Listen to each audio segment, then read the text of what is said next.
Chapter 8. Today Libya, Tomorrow Wall Street. Part 1. A History of 15 Years. On July 3, 2011, in response to the eviction of the Madalena, tens of thousands of persons converged in several columns on the construction site, occupied by the police and the army. That day, in the Susa Valley, there was a real battle. A somewhat adventurous carabinieri was even captured and disarmed by some demonstrators in the boschi, the woods. From the hairdressers to the grandmother, nearly everybody had equipped themselves with a gas mask. Those too old to go out cheered us on from the doorways of their houses, with words like Ammazzatelli, kill them. In the end, the occupation forces were not dislodged from their nook, and the next day the newspapers repeated the police's lies in unison, Maalox and ammonia, the Black Bloc guerrilla, and so forth. As a riposte to this propaganda via slander, a press conference was called. The movement's response included this: well, all right, if attacking the construction site makes you a black bloc, then we're all black blocs. 10 years earlier, almost day for day, the servile press had served up the same explanation for the Battle of Genoa. The Black Bloc, an entity of intermediate origin, had managed to infiltrate the demonstration and wreak bloody havoc on the city, all by itself. The public discourse pitted the demonstration's organizers, who defended the theory that the said Black Bloc was actually composed of plainclothes policemen, against those who saw them as a terrorist organization based in a foreign country. The least one can say is that the policing rhetoric has stayed exactly what it was, while the real movement has covered some ground. From our party's perspective, a strategic reading of the past 15 years must start with the anti-globalization movement, the last worldwide offensive organized against capital. It makes little difference whether we date its inception from the Amsterdam demonstration against the Maastricht Treaty in 1997, the Geneva riots in May 1998 against the WTO, the London Carnival against capital in June 1999, or the one in Seattle in November of the same year. Nor does it matter much whether one considers that it survived the Genoa climax and was still alive in 2007 at Heiligendamm or at Toronto in June 2010. What is certain is that at the end of the 1990s there emerged a planetary movement of critique targeting multinationals and global organs of government, IMF, World Bank, European Union, G8, NATO, etc. The global counter-revolution that cited September 11th as its justification should be understood as a political response to the anti-globalization movement. After Genoa, the crack that was visible in the very framework of Western societies had to be covered over by every available means. Logically, in the autumn of 2008, the crisis emanated from the very heart of the capitalist order, from the privileged target of the anti-globalization critique. The fact is that counter-revolution, however massive it may be, only has the power to freeze the contradictions, not eradicate them. Just as logically, what returned at that juncture was what had been brutally repressed for 7 years. A Greek comrade summed it up in this way: in December 2008, it was Genoa on the scale of a whole country and lasting for a month. The contradictions had been ripening under the ice. Historically, the anti-globalization movement will remain as the first attack of the planetary petty bourgeoisie against capital, a touching and ineffectual one, like a premonition of its coming proletarization. There's not a single historical occupation of the petty bourgeoisie, doctor, journalist, lawyer, artist, or teacher, that hasn't been changed into an activist version, street medic, alternative reporter for indie media, legal team, or specialist in solidarity economics. The evanescent nature of the anti-globalization movement, volatile down to its counter-summit riots, where a club raised in the air was enough to excite a crowd like a flock of sparrows, has to do with the floating character of the petty bourgeoisie itself, with its historical indecision, its political nullity, as a non-class of the space between two classes. The paucity of reality of the one explains the paucity of resistance of the other. The winter winds of counter-revolution were enough to quell the movement in a few seasons. If the soul of the anti-globalization movement was its critique of the global apparatus of government, we can say that the crisis expropriated the custodians of that critique, the militants and activists. What was obvious to the limited circles of politicized creatures is now flagrantly evident to everyone. Since the autumn of 2008, never has it made more sense, and such a widely shared sense, to smash banks, but precisely for that reason, so little sense to do it in a small group of professional rioters. Since 2008, it's as if the anti-globalization movement has dissolved into reality. It has disappeared precisely because it has been realized. Everything that constituted its basic vocabulary has entered the public domain, so to speak. Who still doubts the impudent dictatorship of finance, the political function of the restructurings ordered by the IMF, the devastation of the environment by capitalist rapacity, the insane arrogance of the nuclear lobby, the reign of the most brazen lies and blatant corruption of the rulers? Who is not flabbergasted by the unilateral consecration of neoliberalism as the remedy for its own failure? We need to remember how the convictions forming common opinion today were restricted to militant circles 10 years ago. The anti-globalization movement even saw its own arsenal of practices looted by people. The Puerta del Sol had its legal team, its medical team, its info point, its hacktivists, and its camping tents, just like any counter-summit or no-border camp did in years past.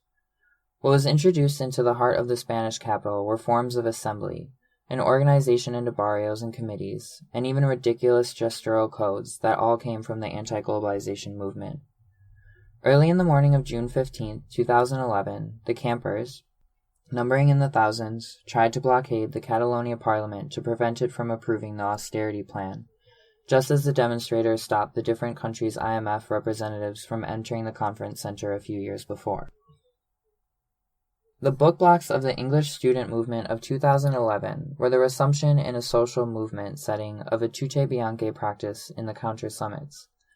On February 22, 2014 at Nantes, during the demonstration against the airport project, the riot practice of acting in small massed mobile groups was so generalized that to speak of a black bloc was no longer anything but a way of reducing what was new to the already known when it wasn't just the language of the Minister of the Interior. In situations where the police only discern the action of radical groups, it's not hard to see that they're trying to conceal a general radicalization. Part 2. Pulling free from the attraction of the local. Thus, our party is everywhere, but it's at a standstill. With the disappearance of the anti-globalization movement, the perspective of a movement as planetary as capital itself, and hence capable of doing battle with it, was lost as well. So the first question we are faced with is the following. How does a set of situated powers constitute a global force? How does a set of communes constitute a historical party? Or to put it differently, it was necessary at a certain point to abandon the ritual of counter-summits with its professional activists, its depressive puppet masters, its predictable riots, its plenitude of slogans, and its dearth of meanings, and attach ourselves to lived territories. We had to tear ourselves away from the abstraction of the global. The question at present is how do we tear ourselves away from the attraction of the local? Traditionally, revolutionaries expect the unification of their party to come from the naming of the common enemy. It's their incurable dialectical defect.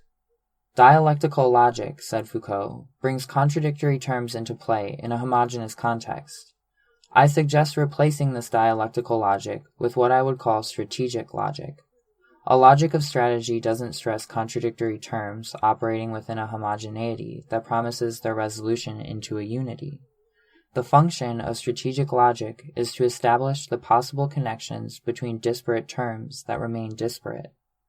The logic of strategy is the logic of connections between the heterogeneous and not the logic of the homogenization of the contradictory.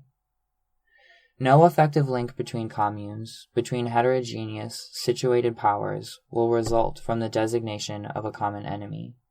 If, in the 40 years they have debated, militants still have not decided whether the enemy is alienation, exploitation, capitalism, sexism, racism, civilization, or in fact what exists in its entirety, it's because the question as it is formulated is basically vacuous.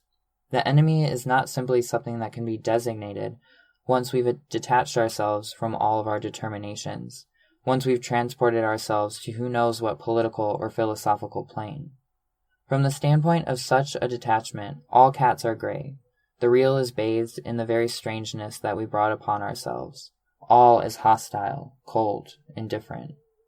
The militant can then sally forth against this or against that, but it will always be against a form of emptiness, a form of his own emptiness, powerlessness, and windmills. For anyone who starts from where they are, from the milieu they frequent, the territory they inhabit, the front line defines itself based on the matter at hand, the contact. Who is working for the dirtbags? Who's afraid of getting involved? Who will take risks for what they believe in? How far will the opposing party allow itself to go? What does it back away from?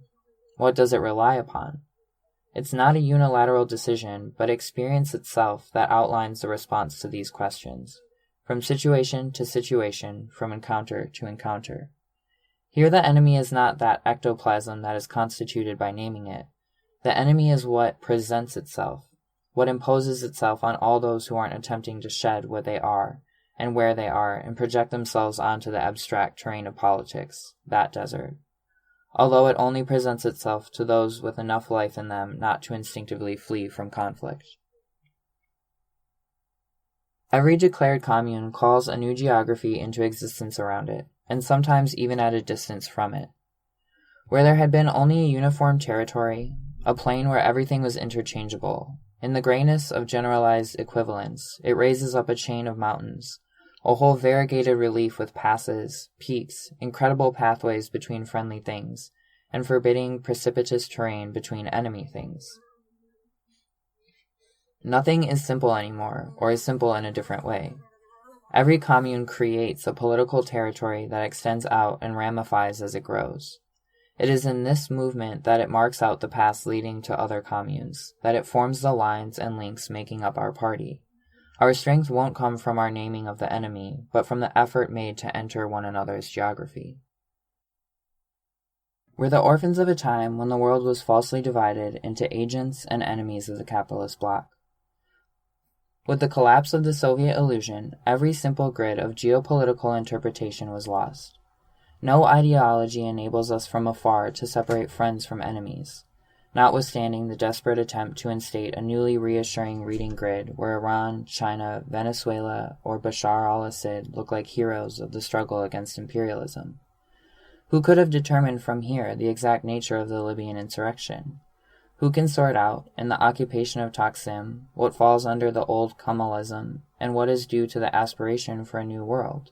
And Maidan? What does one say about Maidan? One would have to go see. One would have to go make contact. And in the complexity of the movements, to discern the shared friends, the possible alliances, the necessary conflicts, according to a logic of strategy and not of dialectics. From the start, wrote our comrade Deleuze more than 40 years ago, we have to be more centralist than the centralists. Clearly, a revolutionary machine can't be satisfied with local and limited struggles. It has to be super-centralized and super-desiring at the same time. The problem, then, concerns the nature of unification, which must function transversally, through multiplicity, not vertically, and not in such a way that the multiplicity characterizing desire will be crushed. As long as ties exist between us, the scatteredness, the fragmented cartography of our party is not weakness, but rather a way of depriving the hostile forces of any decisive target. As a friend from Cairo put it in the summer of 2010, I think that what may have saved what has happened in Egypt up to now is that there's no leader of this revolution. That may be the most disconcerting thing for the police, for the state, for the government. There's no head to cut off to make this thing stop. Like a virus constantly mutating to preserve its existence, it's this way we've had of preserving the popular organization, without any hierarchy, completely horizontal, organic, and diffuse. Moreover, what is not structured like a state, like an organization, can only be scattered and fragmentary, and discovers the very motive forces of its expansion in this constellated form. It's up to us to organize the encounters, the circulation, the understandings, the collusions between the local consistencies. The revolutionary task has partly become a task of translation. There is no Esperanto of revolt. It's not up to the rebels to learn to speak anarchists, it's up to the anarchists to become polyglot. Part 3. Building a force that is not an organization. We are faced with this difficulty. How does one construct a force that is not an organization? Here again, the question must have been badly formulated, since it received no satisfactory answer during a century of quarreling on the theme of spontaneity or organization. This false problem stems from a blindness, an inability to perceive the organizational forms implied by the term spontaneous. Every life, let alone every shared life, secretes ways of being, of speaking, of producing, of loving, of fighting. Regularities, therefore, customs, a language, forms. The thing is, we have learned not to see forms in what is alive. For us, a form is a statue, a structure, or a skeleton, and never a being that moves, eats, dances, sings, and riots. Real forms are immanent in life and can only be apprehended in motion. An Egyptian comrade gave us this account. Cairo was never more alive than during the first Tahrir Square. Since nothing was functioning anymore, everyone took care of what was around them. People took charge of the garbage collecting, swept the walkways, and sometimes even repainted them. They drew frescoes on the walls, and they looked after each other. Even the traffic had become miraculously fluid, since there was no more traffic controllers. What we suddenly realized is that we had been robbed of our simplest gestures, those that make the city ours and make it something we belong to. At Tahrir Square, people would arrive and spontaneously ask themselves what they could do to help. They would go to the kitchen, or to stretcher the wounded, work on banners or shields or slingshots, join discussions, make up songs. We realized that the state organization was actually the maximum disorganization, because it depended on negating the human ability to self-organize. At Tahrir, no one gave any orders. Obviously, if someone had got it in their heads to organize all that, it would have been immediately turned into chaos. One is reminded of the famous letter written by Courbet during the Commune. Paris is a real paradise. No police, no nonsense, no abuse of any kind, no quarrels. Paris is cruising by itself, like something on wheels. If only we could stay like this forever. In a word, it's a real enchantment. From the collectivizations of Aragon in 1936 to the occupations of squares in recent years, personal accounts of the same enchantment are a constant of history. The war of all against all is not what comes when the state is no longer there, but what the state skillfully organizes for as long as it exists. And yet, recognizing the forms that life spontaneously engenders does not mean that we can rely on some kind of spontaneity to maintain those forms and foster their growth, to bring about the necessary metamorphosis. On the contrary, that requires a constant attention and discipline, not the reactive, cybernetic, punctual attention that is shared by activists and the management vanguard, who only swear by networks, fluidity, feedback, and horizontality, who manage everything without understanding anything from the outside. Not the external, vaguely military discipline of the old organizations spawned by the workers' movement, which have almost all become appendices of the state, it should be said. The attention and the discipline we have in mind is directed towards our power, towards its condition and its increase. They watch for signs of anything encroaching on it and figure out what makes it grow. They never mistake a letting go, that bane of communes, for a letting be. They take care that everything isn't mixed together on the pretext of sharing everything. They're not the prerogative of a few, but the entitlement of everyone to initiative. They're both the precondition and the object of real sharing, and its gauge of subtlety. They're our protection against the tyranny of the informal. They're the very texture of our party. In 40 years of neoliberal counter-revolution, it's first of all this link between discipline and joy that's been forgotten. It's now being rediscovered. True discipline isn't focused on the external signs of organization, but on the internal development of our power. Part 4. Taking care of our power. The revolutionary tradition is stamped with voluntarism as if it were a congenital defect. Living strained towards the future, marching towards victory, is one of the few ways to endure a present whose horror one can't conceal from oneself. Cynicism is another option, the worst one, the most banal. A revolutionary force of this era will attend instead to the patient growth of its power. This question, having long been pushed back, behind the antiquated theme of seizing power, we're relatively unprepared when the moment comes to address it. There's never a lack of bureaucrats who know exactly what they intend to do with the power of our movements, that is, how they intend to make it a means to their end. But we don't usually concern ourselves with our power as such. We sense that it exists, we perceive its fluctuations, but we treat it with the same casualness we reserve for anything existential. A certain illiteracy in the matter isn't incompatible with the bad texture of radical milieus. Engaged as it is in a pathetic competition for minuscule shares of the political market, every little groupuscular enterprise foolishly believes that it will come out stronger for having weakened its rivals by slandering them. This is a mistake. One increases in power by combating an enemy, not by demeaning him. The cannibal himself is better than that. If he eats his enemy, it's because he esteems him enough to want to feed on his strength. Not being able to draw from the revolutionary tradition on this point, we can appeal to comparative mythology. We know that in his study of Indo-European mythologies, Dumézil was led to his famous tripartition. Beyond the priests, the warriors, and the producers, there were the corresponding hierarchized functions of magical and juridical sovereignty, physical and mainly warlike strength, peaceful and fertile abundance. Let's leave aside the hierarchy between functions and speak of dimensions instead. We'll say this. Every power in our sense has three dimensions: spirit, force, and richness. Its growth depends on keeping the three of them together. As a historical power, a revolutionary movement is that deployment of a spiritual expression, which may take a theoretical, literary, artistic, or metaphysical form, of a war-making capacity, which may be oriented towards attack or towards self-defense, and of an abundance of material means and places.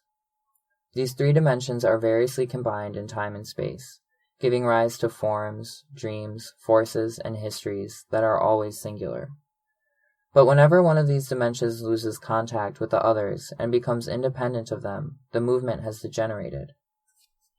It has degenerated into an armed vanguard, a sect of theoreticians, or an alternative enterprise. The Red Brigades, the Situationists, and the nightclubs, the social centers, of the disobedience are standard formulas of failure as far as revolution goes. Ensuring an increase of power demands that every revolutionary force progress on each of these planes simultaneously. To remain stuck on the offensive plane is eventually to run out of cogent ideas and to make the abundance of means insipid. To stop moving theoretically is a sure way of being caught off guard by the movements of capital and of losing the ability to apprehend life as it's lived where we are. To give up on constructing worlds with our hands is to resign oneself to a ghostly existence. A friend wrote, "What is happiness? It's the feeling that our power is increasing, that an obstacle is being overcome." To become revolutionary is to assign oneself a difficult but immediate happiness.